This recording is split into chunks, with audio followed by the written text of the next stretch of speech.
delta between the great real estate service and a poor real estate service has simply become too large. And due to the unacceptably low entry requirements to become a real estate agent, professional, hardworking agents such as you and me are increasingly understand that it's the not so good agents are bringing the entire industry down. And if you can probably look across the hall in your office right now and see within, you're probably within one or two desks of an agent that you would just absolutely pray that no one that you love and care about would ever use them as a real estate professional.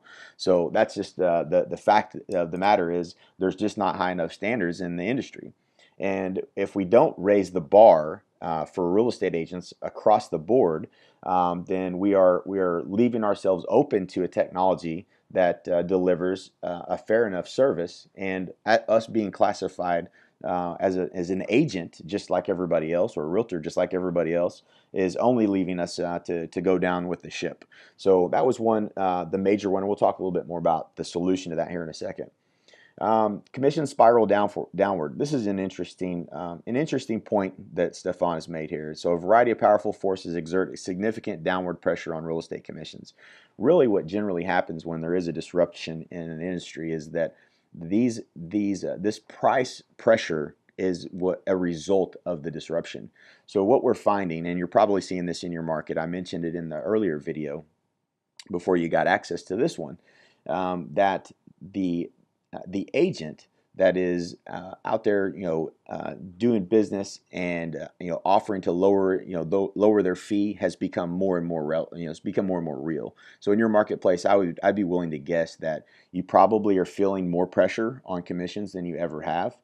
There's probably more startups in your marketplace than you've seen in a while, that are vying to be this new solution for real estate at a lower cost, and there's a technology that goes with it, and we're feeling more pressure as a result of so many people attacking the industry trying to solve the problem. So there's so much money being thrown at different companies to try to solve this, or at least create this disruption in the real estate industry, because there's a tremendous amount of money that to be had by the person that's able to do that, or the company that's able to do that. So we're already feeling the pressure on commissions, and I think you would probably agree. And it's coming from the average agents who are reducing their commission, and it's also I believe because there's many agents that aren't adding the value where they can justify the commissions that they're charging. So they're just listing a house, throwing it on the MLS anyways. They're not really doing anything of any significance in terms of marketing or investing in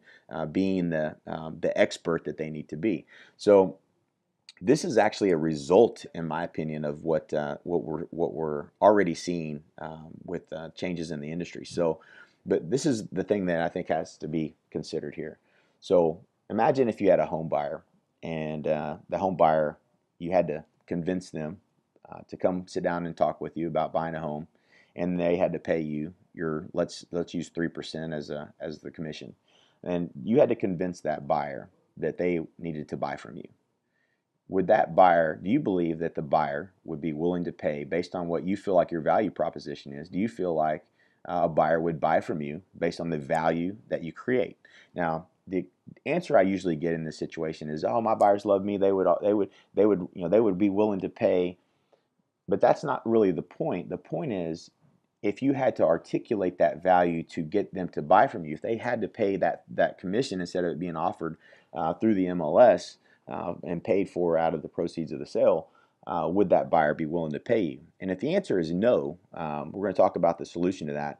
The answer is no for most agents. Then we need a value proposition that's going to really differentiate us from the rest of the real estate agents that allow us to be able to get a buyer to say, yes, I would gladly pay you for the value that you create in the real estate transaction. And we'll talk a little bit about that here in a second. So the decline, the danger number 5 is the decline. And just to give you a brief reason why we're not doing these in any particular order, we're not doing all of them, is some of these are some of the dangers as you read through the danger report are completely without any of our control. So we decided that when we wanted to do the decoding of this, that we would focus on the areas in which we have the ability to impact, and we left out the things that are things that are not within our control at all. So The decline in relevancy of real estate agents. So the role, function, and perceived value of agents deteriorates as agents fail to properly assess and respond to the changing consumer demands and expectations. So when you look at all of the different parts of the real estate transaction, there's no question that what we're seeing some companies do is implement a technology that solves a certain part of that real estate transaction, and bits and pieces of that are happening. And what it really boils down to is there's no systems or processes that are in place for any company, any brokerage in America, that say these are the standardized business practices that need to be put in place. And without a clearly defined value proposition for the real estate community, it says these are the standard procedures that you have to provide as a real estate professional, then we're leaving ourselves open to other companies coming in and delivering that value in place of the real estate agent, and the role of the real estate professional becomes less and less important. So, to give you an example of that, let me say it this way. So, imagine if you went online and you wanted to sell your home, and you could basically click a button and pay $995, let's say, for instance, and a professional stager was to come out to your house, and they stage your property, and a professional appraiser comes out to give you some pricing ideas, and then a company that puts the house in the MLS for no charge. This $995 charge covers everything, and then you have an agent, or maybe even the same appraiser that follows up with you every 30 days and goes over a review of what's going on in the marketplace. A professional photographer is taking all the photos, and they do all that up front for $995. That you click one button and everything just automatically happens for you. So if that was to happen, which is not a very far stretch, how many consumers do you think would maybe enjoy that process as much or more than what we do currently? And right, it's something that could happen. So if that's the case, then what we need to do as an industry is we need to have a standard. We need to have a standard for what is the procedures that we're going to provide. What's the policy for what we're going to provide in terms of value for the buyer or the seller? For instance, two examples I'll give you. For the buyer, you may or may not be aware that there are over 1,600 different down payment assistance programs available. And this is as of right now. You can look it up. You can go to downpayment.org and look it up. And there's nobody advocating this to every single buyer. It's every single buyer should know about all of these programs, yet nobody is mandating that as real estate professionals that we should be able to articulate that for a particular buyer in every marketplace. On the seller side of the business, I think you would probably agree that staging a home is an important part of the process, and it's going to help attract a higher offer. However, many agents don't even bring up the opportunity to stage a home. So these are all services that could be standardized, and that kind of leads into the end of the agent-centric era, which actually talks specifically about having these standardized business practices that we should have in place. So the disappropriate power the independent contractors have enjoyed over the past 3 decades goes out of vogue as capital or economies of scale change, and rules and the Wall Street reign begins. Which the reason I wanted to bring that up, this one up, is as Stefan's quote here says, technology is constantly evolving and agents aren't. The difference is noticeable and it's getting larger. Here's the real reason that this is a threat. So ever since Remax came into play with the 100% model, the pressure on giving the agent more of the commission, which if you're an agent, you're probably okay with that. If you're a broker, you're probably not okay with this. And I might hurt some feelings here, but I'm going to tell it like it is, because it's what you need to hear, and I believe in telling you what you need to hear, not what you want to hear. So when you look at the brokerage model, what has happened is every brokerage in the country, you can look at every single franchise in the country at least, there's not the margin isn't there. So if you're giving 70, 80, 90 cents to 100% of the commission to an agent, that's great for us as agents, but it means that there's really no business practices. There's no room in the model, in the business model, for you to implement standardized practices. And also, if you're an independent contractor as an agent, which almost every one of us are, then there really you can't even enforce anything in terms of those types of business practices. So as an independent contractor, we're free to do whatever it is that we want to do. So that's a challenge that the broker has in this situation, and there's really no money in the model to implement any kind of standardized business practices. So that's why when you have a real estate consumer that does a deal with a Coldwell Banker, Better Homes and Gardens, Keller Williams, Remax, it doesn't really matter which company you choose. If they have a good experience, it does not mean necessarily that they're going to go to a Remax or a Coldwell Banker or a Better Homes and Gardens again. If they have a bad experience, there's a good chance they're not going to go back to that company again. But what happens is the agent controls the relationship. The agent has the ability to extract the lifetime value of the customer if they maintain that relationship over time. So if they're, none of the real estate brands have the ability to put processes in place to manage the consumer experience, then it's really one of the only industries left in the world that doesn't manage the consumer experience and still has a brand. And there's still brands out there from a franchise perspective that are still operating, which is pretty amazing when you really think about it. You could have a really bad experience with a Keller Williams agent or a really good experience, but it's not going to be standardized. And that's what's missing in the industry is there isn't an organization other than NAEA that is advocating the standardized best practices for the professionals in the industry, and that's just what we believe in. So the last one that we'll talk about is, the agent is removed from the real estate transaction. And this is just simply talking about a technology company that just figures out and cracks the code for how to manage the entire real estate transaction from start to finish without having to have an agent. And I'm not so sure that this is even possible. I think that's probably why Stefan has it as the number 10. But there are so many new models that have happened like that. I think it's naive of us to not at least consider the fact that there might be a large segment of the population that would prefer not to have to work with a realtor. And if there was a perfect technology that allowed you to go, you could definitely, I think the technology is already out there. Use your iPhone and log into, as a home buyer, get a pre-approval. And once you had that pre-approval, it allows you to let yourself into a house to see it. And as a homeowner, you could manage your showings with the qualified buyers because it's going to track it right back to who it is. So, a lot of the things we think, oh, there's just no way that would ever happen, are very possible with technology today. So I think we have to be aware. I don't think we need to be fearful, but I think we have to absolutely be aware that the technology change and shift is coming. And what we want to do at NAEA is we want to be leading the charge with the technology and managing the consumer experience, because this is the holy grail. So what is the solution? And I'm going to give you a Warren Buffett quote. And businesses need a durable competitive advantage, a long-term sustainable advantage which is strategic in nature and is backed up with a perfectly aligned organization to consistently deliver the promised value proposition. I'll explain more what that might be. At the end of the day, it comes down to this. It's differentiate or die.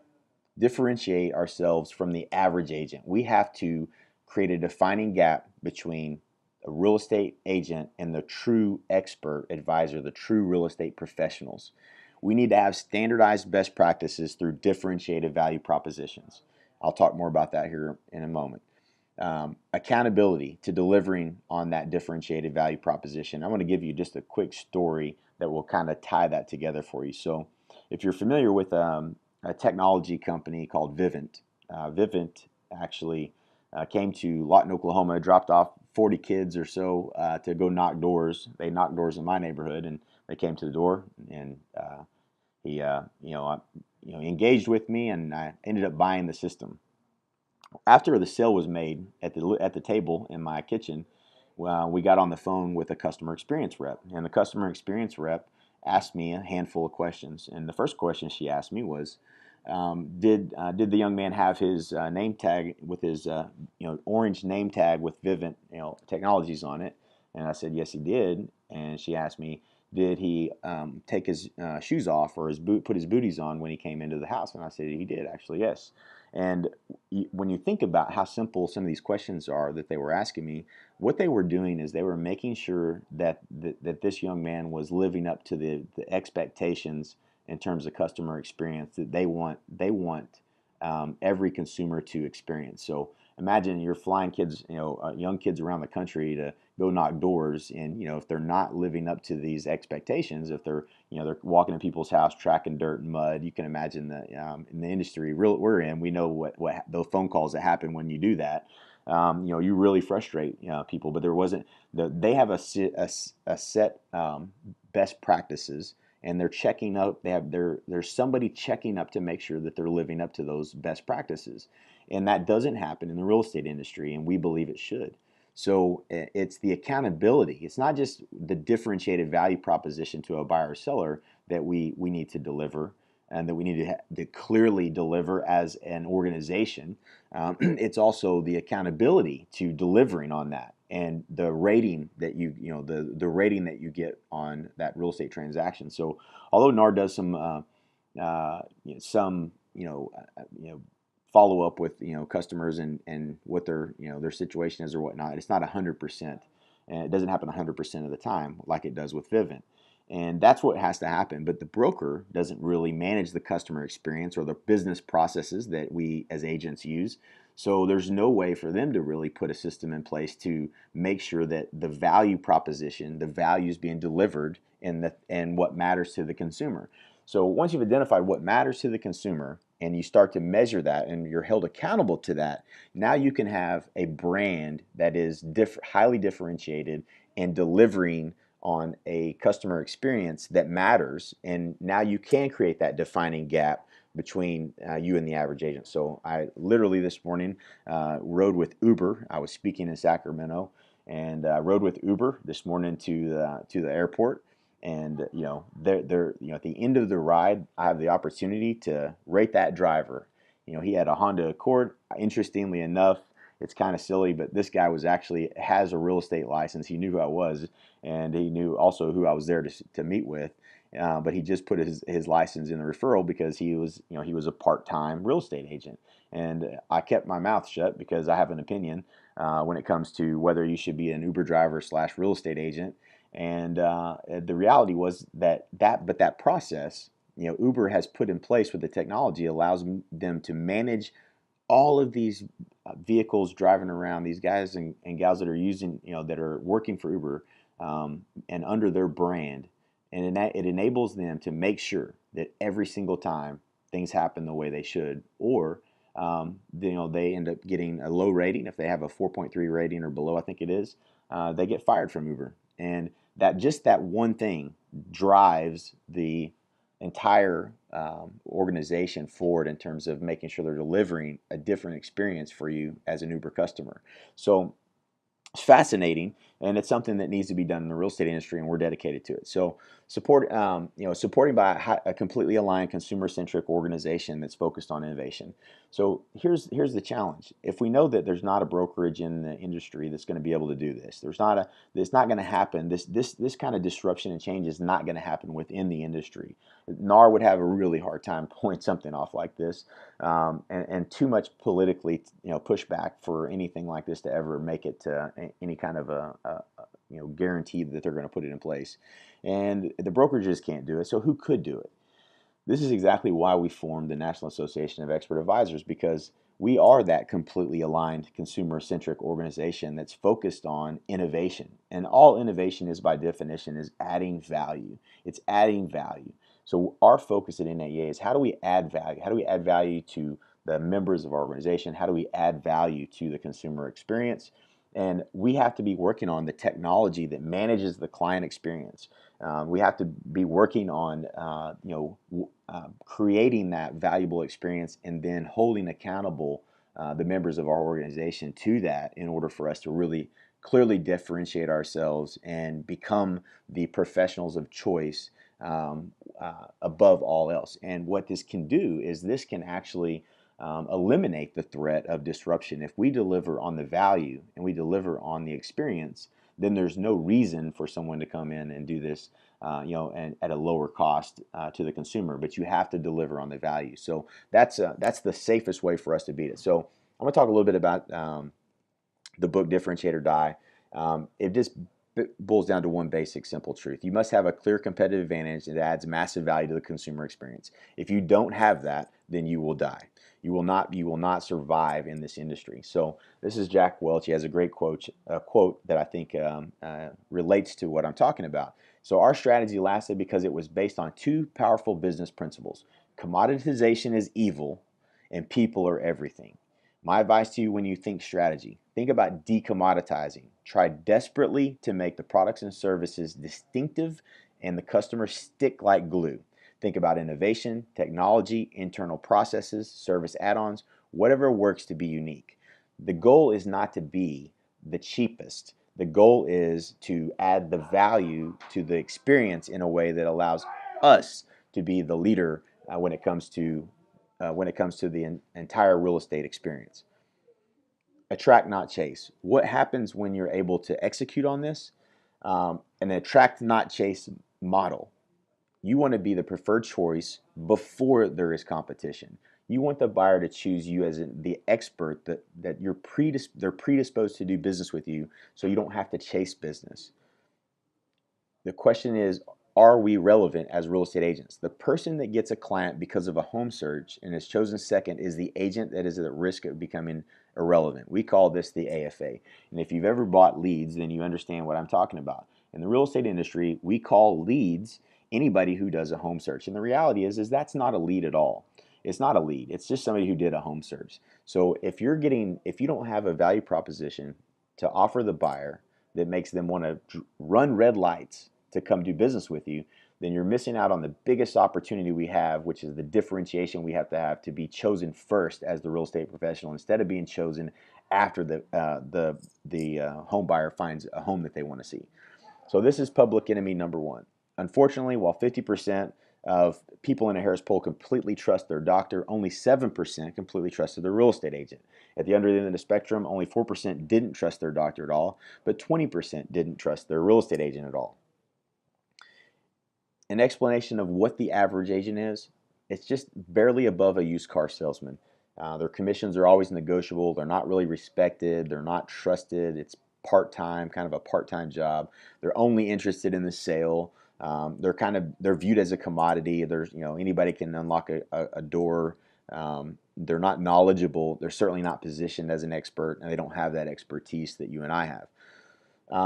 Being positioned as a value-added expert advisor. So what are the benefits of making this shift and becoming an expert advisor and being positioned differently, that defining gap between us and an average agent individually in your marketplace or as an organization? It gives us the ability to earn a higher commission. It gives us the ability to eliminate commoditization that's brought on by the AFA. So when an average agent walks into a listing and offers to do it for, let's say 4%, this eliminates that threat because there's a defining gap between them and what they do and us and what we do. It immediately creates a separation where that's not even our competition. Their superior and sustainable value proposition. Value-added clients are more loyal. So when you add a tremendous amount of value to an experience for the consumer, those clients become more loyal. They also attract higher quality referrals instead of price shoppers. So when somebody is referred to you, they're more likely to do business. They're more likely to do business and pay your fee. It streamlines the customer satisfaction because you're able to preset expectations. When people come knock on your door to come do business with you because they want to hire you as the foregoing expert, that allows you to set their expectations. So no more running out of the door and showing houses at a moment's notice. You can set the expectation that you want to show houses at these times or not past this time. You can create. You're in control of your business more so than the home buyer controlling your business, or the seller. Say we want open house every Sunday until it sells. If you've ever faced that, then you know that's not what we want. That's not how we want to operate. We know that an open house every Sunday on a house is not going to be what sells it. So when you control this and when you have a value proposition that attracts buyers and sellers, then you're going to be in control. You're going to be able to set those expectations and be in control of your business and be able to have a life as well. It's going to lower the cost to acquire a customer, so you're not going to have to spend as much money to acquire a client because it's going to you're not going to have to get as many leads in order to get a closing. Marketing attracts pre-sold prospects. So when you're positioned as an expert, when you're positioned as the only viable choice in the marketplace, you tend to attract pre-sold clients that are already pre-sold when you get to them, that they want to do business with you. It takes less transactions to hit your income goals, so you don't have to do as many transactions. You don't have to get as many leads. You end up having a higher net profit per transaction, a higher quality of life. Okay, so you're able to spend time with your kids. You're able to go to their games and not have to, skip out and go show a house because somebody's begging you to do so. You have more money to prepare and stage your home. There's higher quality in your client database, which, to be honest, is where the value of your business is. If you haven't ever thought about exiting the business, the value of your database, it's either appreciating or depreciating every day, and either you have a database or you don't. But the database that you have in this, as an expert advisor, is going to be much, much more valuable, allowing you to potentially sell your business at the end of your career. Minimize or even eliminate price or fee resistance. When you deliver on such a higher level and you're able to help a client in so many more ways that adds value, then there's no resistance to what your fee is. More income to create or buy business systems. So this allows you to actually grow your business faster. So if you want to invest in growth and build your business to be bigger and bigger, this will allow you to do that faster. More income allows you to hire more people, more technologies. It's going to give you more leverage. There's less stress, more certainty in your business when you have a value added business proposition, or a proposition for the buyer or the seller that's valuable to them. And there's more room and error for your model. So, and that's probably a little deeper than I need to go here. But if you're like me and you come from a place where there's a very low average sale price, there's not very much room in your business model for making mistakes. Whereas in larger areas, there is a bigger opportunity for you to make errors and still be profitable. It gives you a higher level of confidence, and the clients are more likely to listen to your advice. And the business is just ultimately more fulfilling. And I can't tell you enough, this is something that we've been able to do in our own businesses, where we attract business, not chase. We have these business systems in place. We're experiencing what it's like. And we know that this is the best way. This is the better way to sell real estate. And the Danger Report was just a reminder that was an opportunity for us to help agents that believe the same things we believe, that there should be a higher standard in the real estate industry. So if you're interested in becoming a member of the National Association of Expert Advisors, simply fill out an application, and one of our membership advisors will be in touch with you, and we'll go over the qualifications and how we can help you to differentiate yourself from the average agent. And we look forward to you joining our community and us helping you to build your business and helping you to differentiate yourself and create a life worth living and adding value to people's lives. So we appreciate it very much, and we'll talk to you soon.